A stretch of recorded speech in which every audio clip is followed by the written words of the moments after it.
नमस्ते, आप सभी का स्वागत है मेरे इस चैनल में चिराग एस्ट्रोलॉजी। और हम बात कर रहे हैं सितंबर महीना कैसा जाएगा। हम धनु लग्न और राशि के लिए बात करेंगे। धनु वालों के लिए सितंबर महीना कैसा है।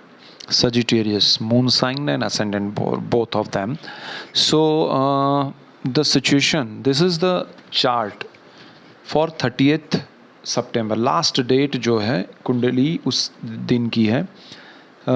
तब आपके धनु लग्न क्या है, कुंडली क्या है, ग्रह क्या है, वो सारा मैंने ऑलरेडी समझाया। कुंडली कैसे देखे, वीडियो मेरा देखिए पार्ट 1। लाखों लोगों ने देखा है, समझा है, सराहा है और उनको बेनिफिट हुआ है।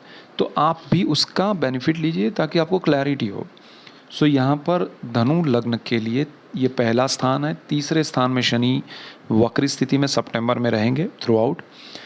गुरु राहु यहाँ पर है पंचम भाव में, लेकिन गुरु यहाँ 4 सितंबर को वक्री रहेंगे थ्रू आउट द मंथ। फिर 4 सितंबर से शुक्र आपके यहाँ पर रहेंगे, बुध भाग्य में है, सूर्य मंगल कर्मस्थान में है और केतु यहाँ पर है 11th हाउस में। सूर्य जो है वो 17 सितंबर को ट्रांजिट करेंगे, बुध के पास से वो मंगल के पास जाएंगे। तो एक चीज़ ये होने वाली कि शनि के सामने सूर्य है 17 सितंबर तक और फिर वहाँ चले जाएंगे। हमने शनि पे वीडियो देखा है, हमने गुरु राहु चांडाल योग देखा है, वक्री गुरु देखा है। अब सितंबर की बात करेंगे। देखिए 4 सितंबर से जो सिचुएशन क्रिएट हो रहा है गुरु का, वो भी समझना ज़रूरी है। सो सबसे पहले शनि की बात करते हैं। तीसरे भाव में है, वक्री स्थिति में है, अपने घर में है। साहस और पराक्रम में वृद्धि तो आप करेंगे, लेकिन आपको कहाँ साहस करना है, कहाँ नहीं करना, ये ध्यान रखना है, खासकर सितंबर में। क्यों? क्योंकि यहाँ पर जो साहस है ना, उसमें पंचम भाव बहुत इम्पोर्टेंट हो जाता है। और पंचम भाव में बहुत सारी चीज़ें हैं, प्रेम, विद्या, संतान और स्टॉक मार्केट। बहुत इम्पोर्टेंट है ये चारों। और उसमें अगर जो साहस आप कर रहे हैं तो वो थोड़ा प्रॉब्लम हो सकता है, क्योंकि शनि की यहाँ नीच दृष्टि है, गुरु राहु है और राहु वक्री है। राहु तो वक्री है ही, बट गुरु भी वक्री हो रहे हैं सितंबर में। और यहाँ पर मंगल की दृष्टि है तो अग्रेशन मिलेगा, एक सपोर्ट मिल रहा है, लेकिन अग्रेशन है मंगल का। तो आप साहस करने में, स्टॉक मार्केट में अनाप शनाप कुछ आपने पैसा इन्वेस्ट कर दिया या बिना वजह का कुछ कर दिया उसमें, तो आप लॉस करेंगे। आपने पढ़ाई में, अगर आपने अपनी किसी और को देख के आप पढ़ाई में कहीं और ब्रांच में चले गए जो आपका इंटरेस्ट नहीं है, तो वो चीज़ आपको लॉन्ग टर्म में तकलीफ़ देगी और यहाँ पर आपको लगेगा कि अरे मैंने गलत एरिया में एंट्री मारी है। दूसरा आपका चाइल्ड बर्थ, तो संतान योग जिनकी कुंडली में है उनको ये समय में ध्यान देना है, क्योंकि पंचम भाव में गुरु बैठा है कारक होकर, जो भाव को नष्ट कर सकता है। गुरु राहु चांडाल योग भी है और वक्री गुरु भी है और शनि की नीच दृष्टि भी है और मंगल की दृष्टि भी है अपने घर पे। तो मंगल का थोड़ा प्रभाव पॉजिटिव है, लेकिन क्योंकि वो जलाता है, अग्रेसिव बना देता है चीज़ों को। तो वो सारी चीज़ें आपको पंचम भाव को लेके मैं ये कहूँगा कि अगर आप प्लान कर रहे हैं चाइल्ड के लिए, फैमिली की प्लानिंग कर रहे हैं, तो सितंबर में ना करें, वरना थोड़ा प्रॉब्लम आएगा। और जिन्होंने ऑलरेडी कंसीव किया हुआ है, प्रेग्नेंट है, उनको बहुत ध्यान रखना पड़ेगा, क्योंकि यहाँ अचानक से गुरु रिजल्ट्स देगा, अचानक से वक्री स्थिति में वो सडन और स्पीड में रिजल्ट देगा, तो वो आपको थोड़ा केयर करना पड़ेगा। डॉक्टर के ऑब्जर्वेशन में रहिएगा, राय लीजिएगा और फॉलो कीजिएगा और ओपिनियन भी लीजिएगा। तो साहस के मामले में इसलिए मैंने पंचम भाव को पहले ले लिया, क्योंकि शनि की दृष्टि है और साहस भाव में। अब साहस आप प्रेम के मामले में भी साहस करेंगे, आपको पता है कि सामने वाला सही नहीं है, फिर भी आप कूद पड़ेंगे और आप परेशानियां झेलेंगे। ये डेफिनेट होगा बहुत सारे लोगों के साथ। सो ध्यान रखिएगा, वो उसमें ना उलझे जो नहीं है वो, और जो है वो संभाले। अब यहाँ पर शनि की वजह से बाकी सब फील्ड में आपको थोड़ा बेनिफिट होगा। आपको पितरों की संपत्ति है या ब्रदर सिस्टर के साथ जो प्रॉब्लम्स है उसमें सॉल्यूशंस आएगा, काफ़ी अच्छी चीज़ें होंगी, भाग्य से आपको कुछ सपोर्ट मिलेगा। सो एवरीथिंग तो वहाँ आपके लिए अच्छा है। दूसरी चीज़ यहाँ पर अगर देखिए, ये मैंने कंबाइन कहा। अब यहाँ शुक्र की बात करते हैं। शुक्र जो है वो आपके लिए बहुत इम्पोर्टेंट है क्योंकि अष्टम भाव में है और शुक्र जो है ना वो छठे लोन के मालिक है, कर्ज के। तो आप अचानक से लोन लेंगे या लोन काफ़ी समय से बढ़ गया है तो वो चीज़ आपको स्ट्रेस देगी और आप शायद लोन की वजह से स्ट्रेस में आके अपनी हेल्थ पे इफ़ेक्ट होगा, आपको ब्लड प्रेशर या ऐसा कुछ भी हो सकता है, तो थोड़ा ध्यान रखिएगा। शुक्र जो है वो आपके विदेश का भी मालिक है, तो पैसा खर्च करने में, लोन लेने में, विदेश जाने के लिए, स्टूडेंट है या पढ़ाई के लिए, जॉब के लिए मत कीजिएगा। आप हाउसवाइफ हैं तो आपको संभालना है क्योंकि आपका गुरु वक्री स्थिति में है, उस स्थान का मालिक।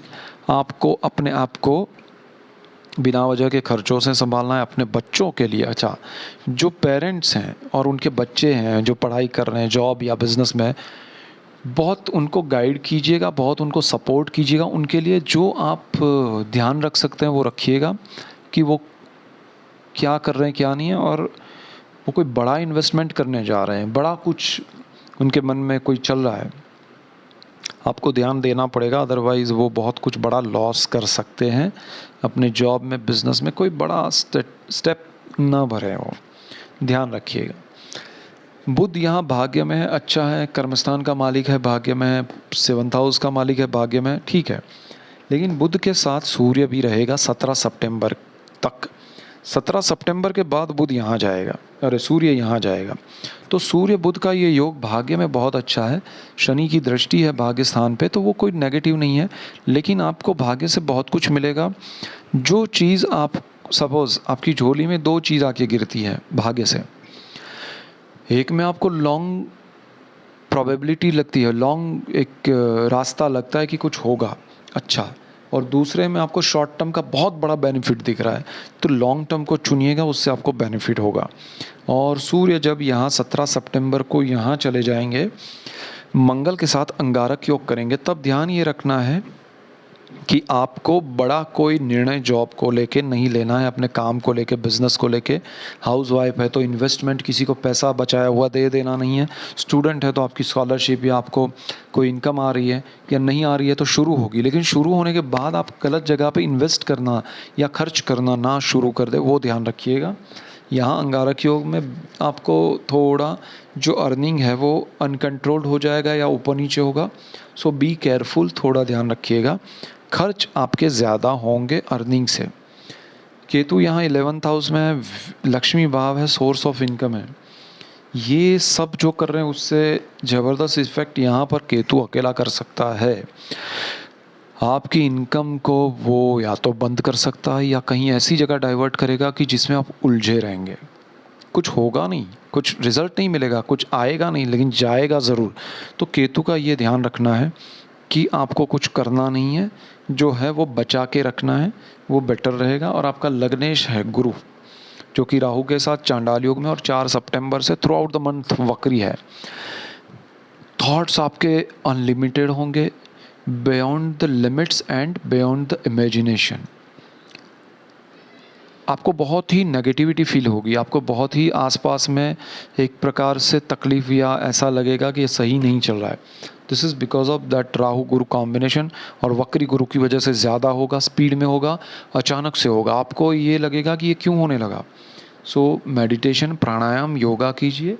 आप जिसको भी मानते हैं भगवान को, उनकी पूजा पाठ कीजिए, अर्चना कीजिए और मन को शांत रखने के सारे प्रयास कीजिए। ये सबसे बड़ा रेमेडी आपके लिए ज़रूरी है।